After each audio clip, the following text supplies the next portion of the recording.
Hi, everybody. Thanks for joining me. We're going to take a look at your Halloween day forecast. I know this is a high impact evening with a relatively high impact storm around, although it looks like we're going to dodge the bullet on the worst of the weather, which is good. Timing issues have been really what's concerned with the storm. We are going to get a pretty high impact storm, although it's looking not quite as impactful, not quite as much rain as we were maybe looking at. The heaviest of the rain, I think, is going to be east of us now. We're still looking at an inch, maybe an inch and a half of rain, but not the 2 to 3 inches that we were maybe thinking was possible when I talked about this on Monday. So yeah, Melissa is obviously here and is going to head out to sea, but it is going to provide some additional moisture to this storm, which is developing here over kind of western Tennessee currently, that is going to track up and over us tomorrow overnight into Friday. And the main impact is going to be some leftover showers and some gusty winds. So let's talk about track and all that kind of stuff. Well, first we'll take a quick look at radar. You can see quite a bit of moisture already associated with the storm. So, and it's going to tap a lot more Atlantic moisture. So even though it's going to kind of race through here, and the storm is going to, but not really get a strong low-level jet like we were maybe thinking, it's still going to have plenty of moisture around, which is why I still think an inch and a half of rain is possible. So it will be wet on Friday, mostly morning, or overnight Thursday into early Friday morning, but drying out with just some leftover showers. We'll have to see how steady any of those showers are in the afternoon. I wouldn't say it's going to be dry or anything necessarily, but I think we're into kind of shower or sprinkle territory mostly by Friday night. So I think not nearly as bad as it could be. If you look at the upper level, you can see we've got this upper level trough, kind of full latitude trough, and then a cutoff low associated with this one.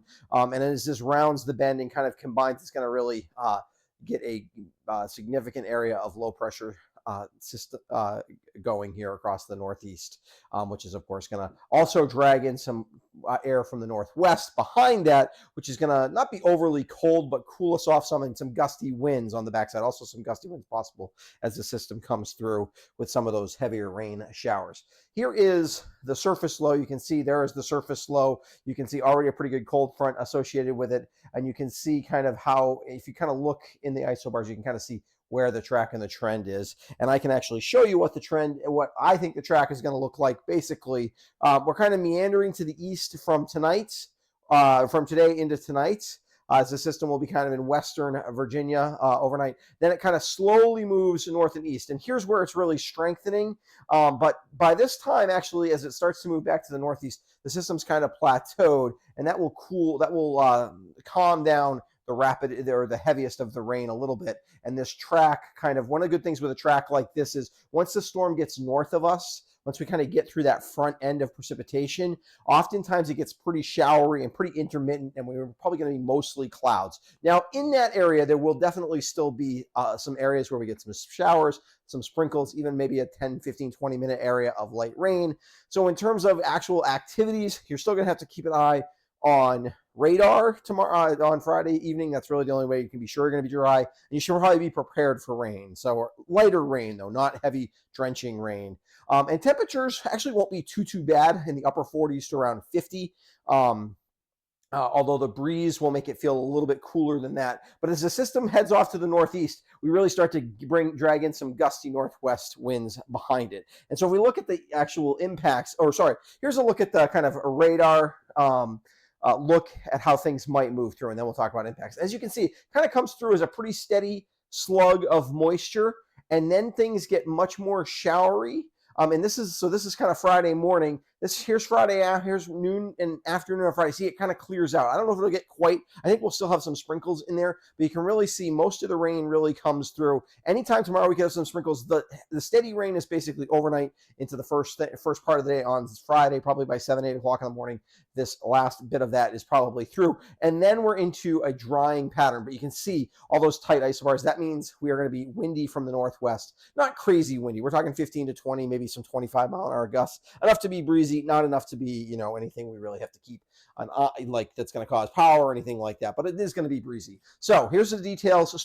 Showers are possible anytime on Thursday. This is the timing. Steady rain holds off till Thursday evening, continues through early Friday morning. So yeah, it's going to be wet and it could be a bit windy. Again, I don't think any power outages or anything like that, but it's going to be windy on Thursday overnight. Any precipitation Friday is showery in nature, particularly after about 7, 8 o'clock in the morning. Winds will be strong from the southeast on Thursday overnight and gusty from the northwest Friday evening. Halloween evening looks mostly dry with a few sprinkles possible. Temps in the 40s, upper 40s, I would say, for the most part, and winds of 15 to 25 miles an hour. That puts wind chills in the 30s. So it's going to be really chilly, but not that bad. And we're just going to hope we dodge the raindrops. We're really not going to know for sure in that kind of after period if you're going to get any sprinkles at any particular time unless you look at radar. But you should be prepared for them because they could get a brief sprinkle, but I think it's going to be minimal. So overall, pretty good. So I want to give a quick shout out to my patrons to help support what I do here at the West River Weather Guy. I appreciate their support. And if you're interested in becoming a patron, there's a link in the description below. If you haven't subscribed to my YouTube channel before, I would encourage you to do so you don't miss any of these videos. Thank you, and I'll be back on Friday morning with an updated look at this forecast and the weekend forecast for everything.